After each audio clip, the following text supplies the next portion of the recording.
I'm Sam, and I am a partner of Humans in Healthcare, and I'm interviewing Natalie today. Hello, everyone. And we are just going to be talking about life as nurses. So fun. We love it. Love it.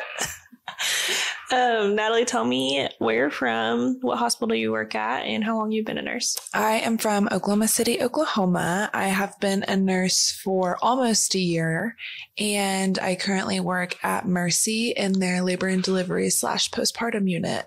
Okay. Yes. Did you always know that you wanted to be a nurse? Yes. My mom has been a nurse for 30 years now, and she's done almost all 30 years in labor and delivery and mom baby. And so growing up, just watching her, it was something I always knew I aspired to be. Yeah. So like in elementary school, would you say like, what did you want to be when you grew up? Was it always a nurse? Pretty much. Really? Yeah. That's crazy. Actually. Yeah.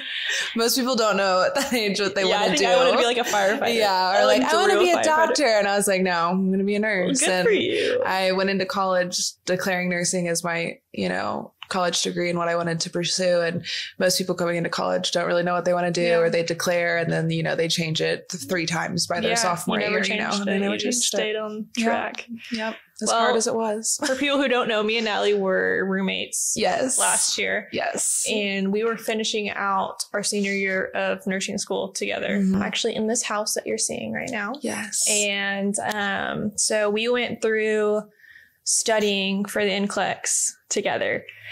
Scary times. Yeah. I have tons of videos of us sitting at our kitchen in these chairs actually for hours at a time. Yes. Just grinding it out. Yes. Literally just.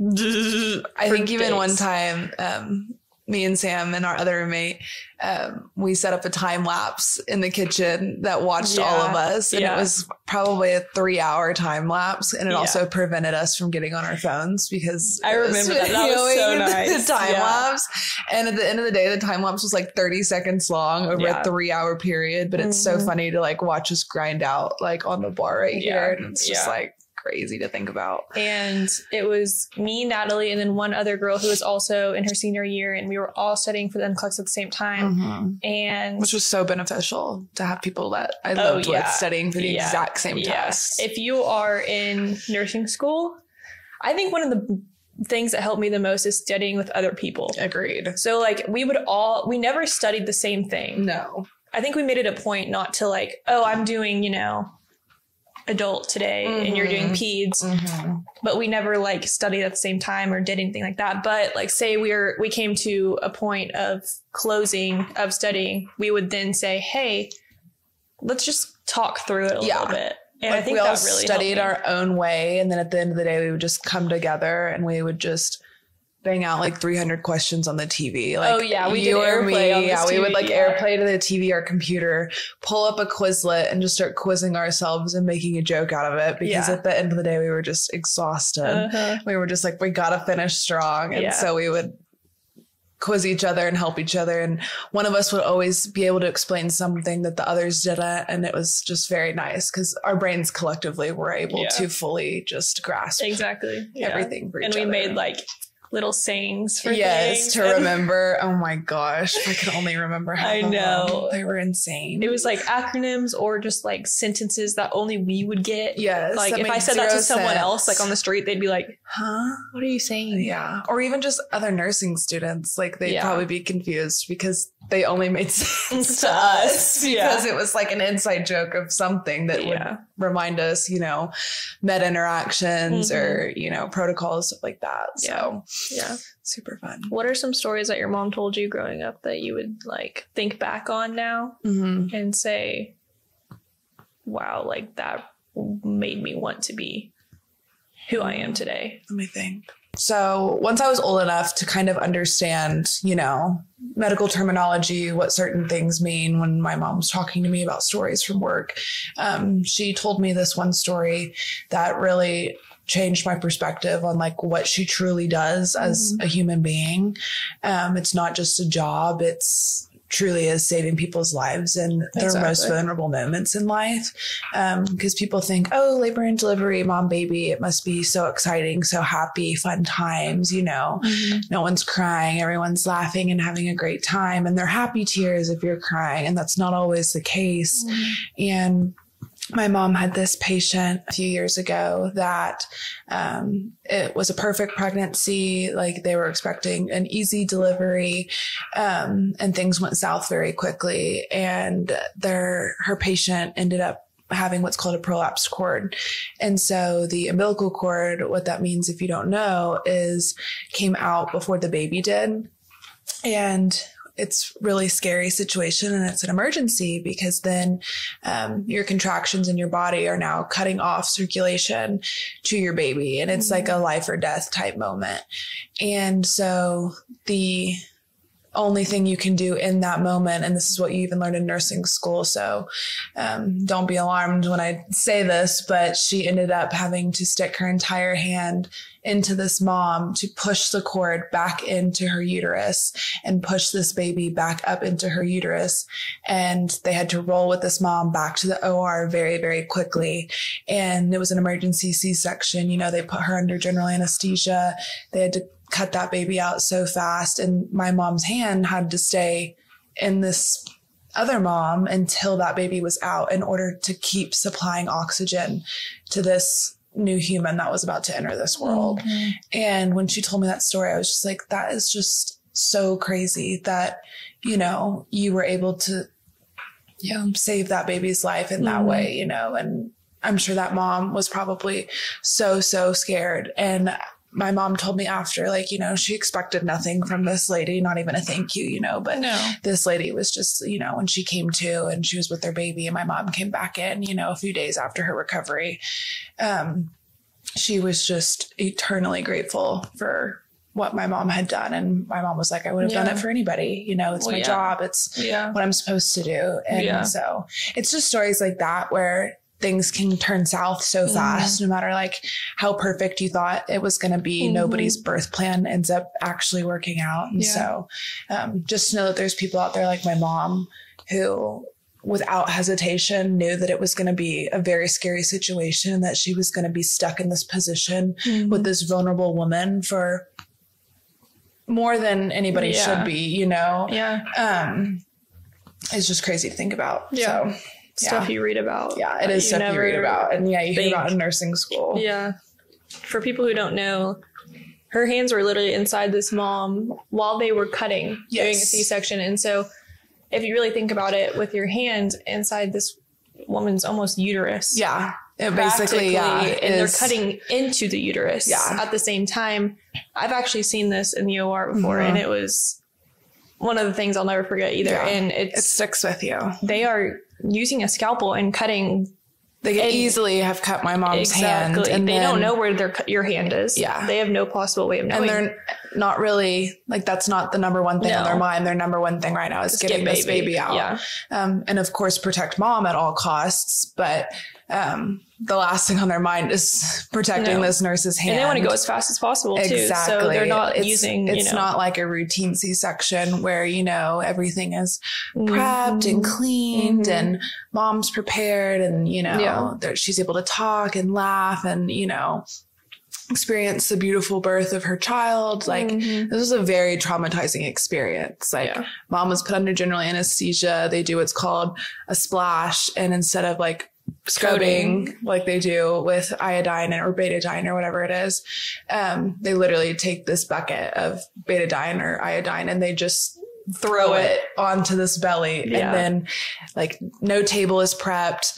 Like it's not pretty draping. No. Like they just throw a drape over mom and then just slice her stomach open basically. And it's to go along with this, dads aren't allowed in. Yeah. When they're under general anesthesia, dads are not allowed in. So this dad is just out in the waiting room. It makes you feel for dads. Terrified. Yes. Not knowing if his baby's going to live or if mom's okay, you know. And so it's a very scary situation. Yeah. And could have easily gone south very quickly. Yeah. And I mean, I've seen horror stories of nurses' hands who have been cut.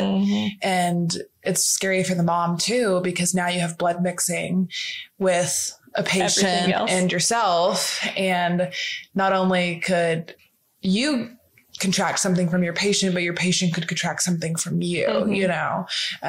We like to think that as nurses, we're all healthy, but some of us have, you know, certain things going on the inside that not everybody sees on the outside. And then like same with patients, you know. So I have seen horror stories of nurses' hands getting cut, and it's just crazy because there's a lot more that happens after that when that does happen. But thankfully my mom's was not. So but here's some of your teeth. Is it bagel? I got it. Keep that in there. It's a poppy seed. ASMR. Hi. Welcome to the Gen Z channel. We're Zillennials, actually.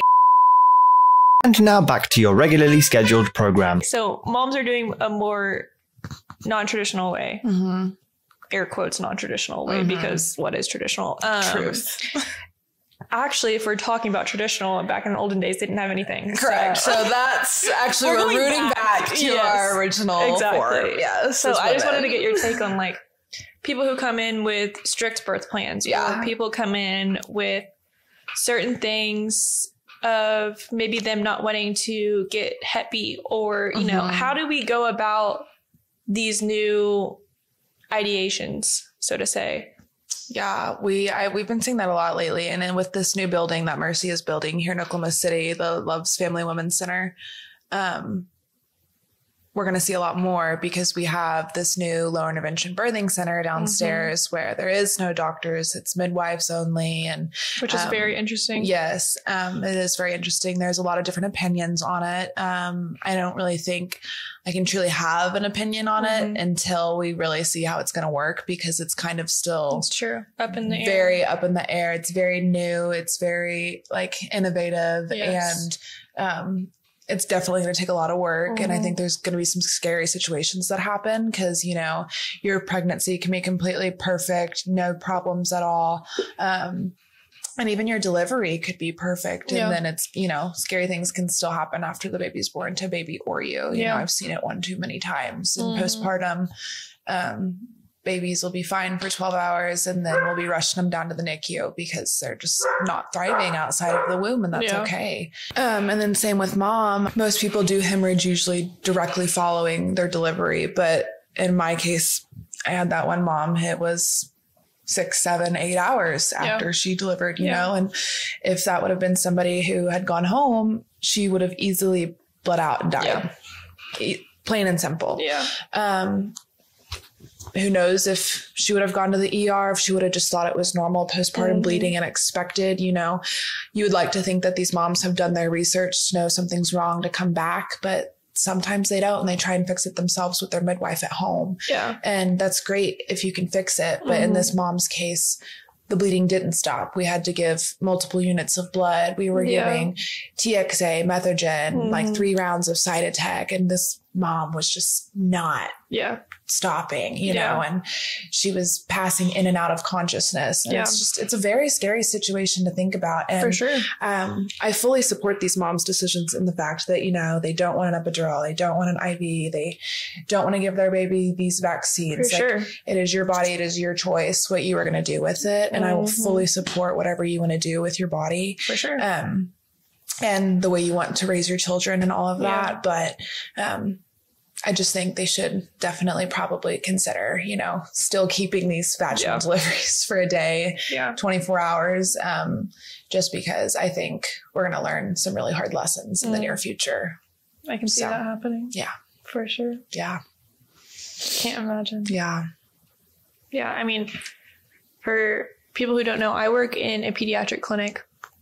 And so we see our babies, we call it 2 to 5 day appointments after they deliver.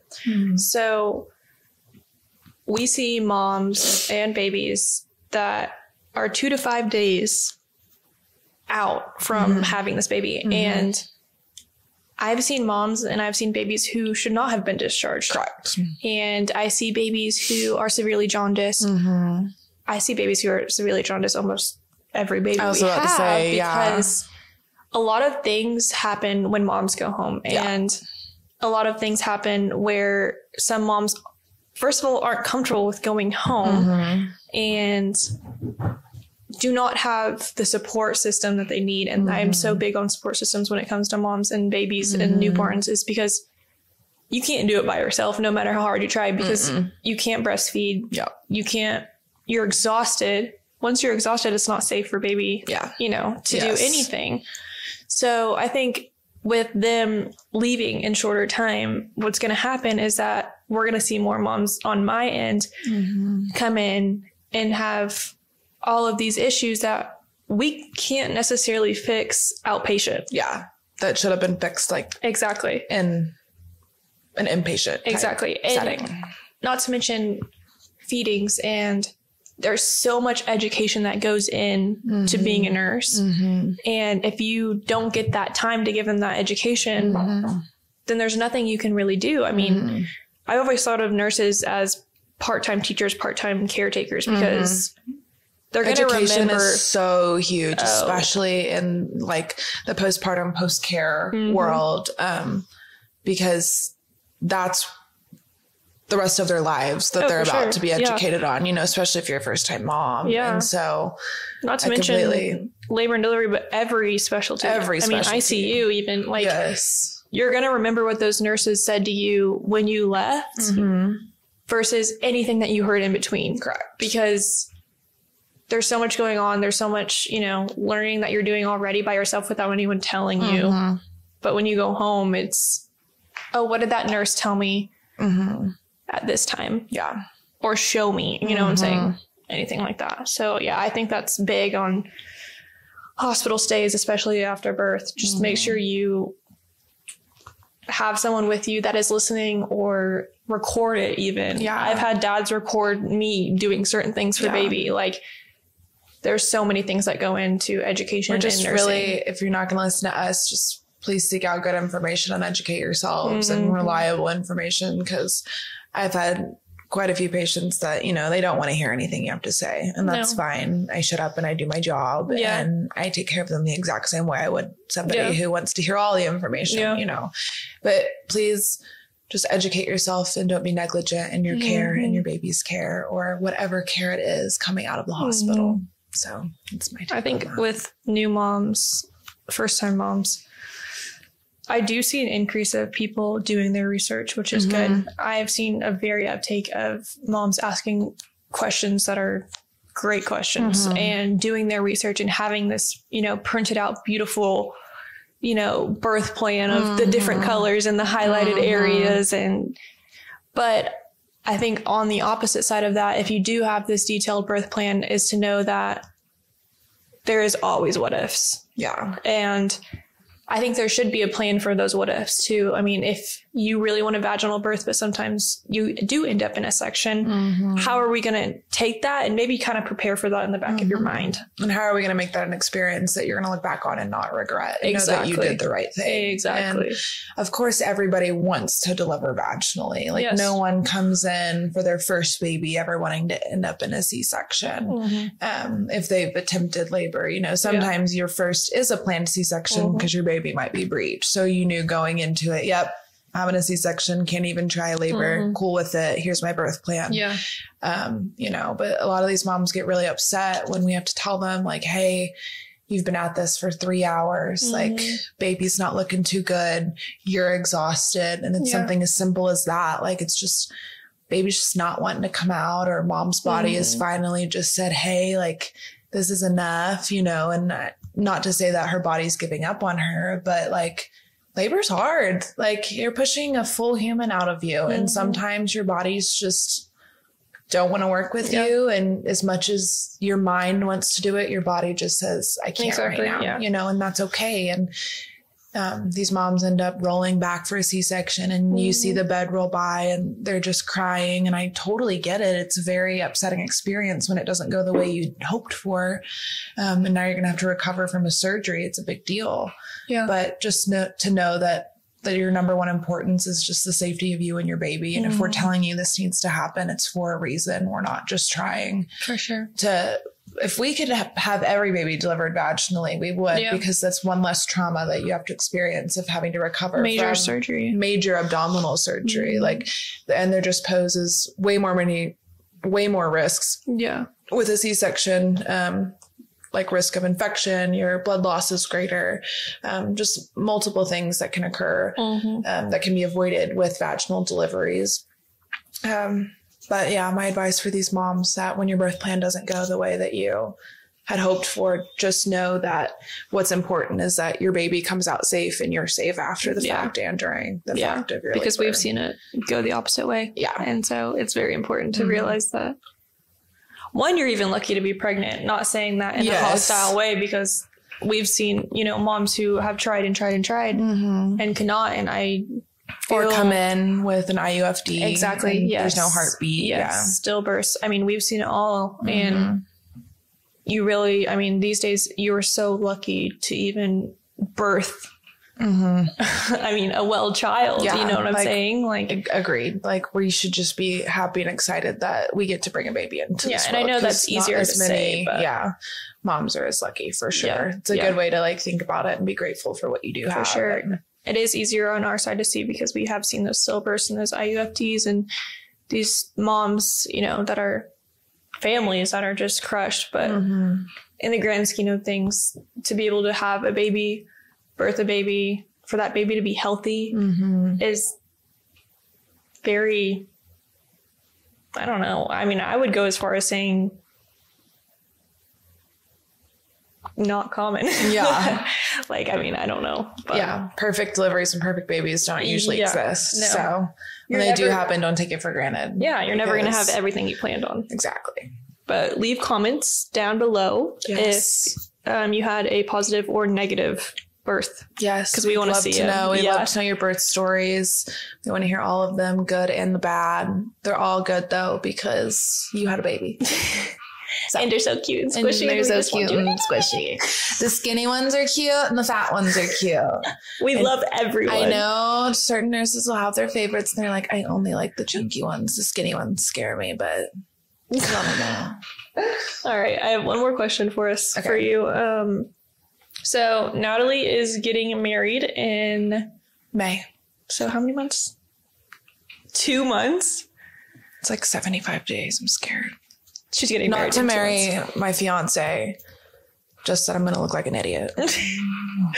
She is getting married in 2 months. And I've seen a lot on TikTok lately. I don't know if it's just my algorithm or what it is, but of how spouses of nurses deal with being married to a nurse and what comes with that. And I kind of want to get your opinion of how your fiance deals with when you come home from a long day, or you being a nurse, or you had a hard day or a great day, or what all goes into, you know, having you as a wife. Yeah. So thankfully my fiance works in healthcare. And so he does work the 10, 12-hour shifts. He understands that sense of, you know, my job, but our jobs are completely different in the healthcare aspects of what we each do.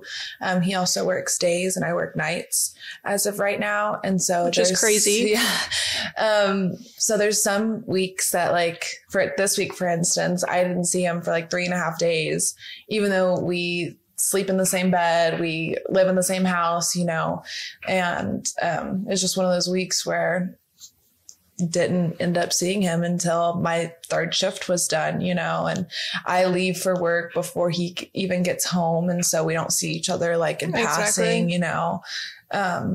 And so some weeks it is hard. But for the most part, we really do make it work, and he supports me in wanting to work nights and my 12-hour shifts. And I support him with, right now he does 410s Monday through Thursday, and he's eventually switching to 12s, which I think will be better because then we can line our shifts up the same days, hopefully, and then have the rest of the week to spend together, you know. But I feel like he supports me really well and listens very intently when I'm telling him something that happened at work, and I either just need to vent or cry, or maybe it was something very exciting, you know, that I got to do and experience and see and help with. And he just is so proud of me, and I'm so proud of him. And I can't imagine being with somebody else that, you know, didn't understand the full extent of my job. You know, I'm so grateful that he's able to understand and listen and know what I'm going through, because he also deals with his own experiences and situations, and I listen, and it's a mutual,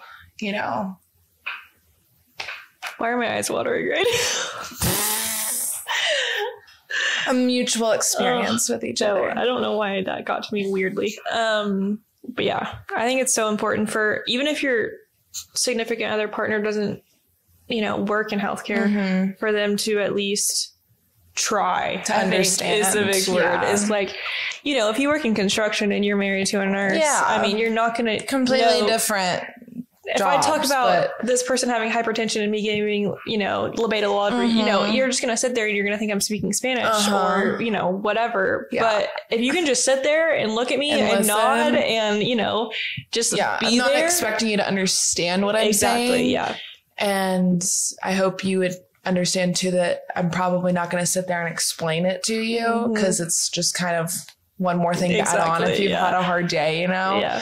Most of the time you just want to vent as a nurse, because it's usually you're talking to your spouse about something bad that happened, or, you know, you just had a rough day in general, and your spouse or your partner, whoever it is, they want you to listen, like, plain and simple. You don't have to say anything except I'm so sorry. You know, that sucks. Or like, I'm here. Or or that is so awesome. I'm so excited for you. You know, it goes both ways to your husband too. Like if he tells me about his construction job, I'm not going to sit there on my phone, or I'm not going to like sit someone there. got like seriously injured or something. Like, because of this, and this. And you might not understand a clue what the heck he's talking about. But it's like, dang, that sucks, man. Like, I'm sorry. Like, are you okay? You know?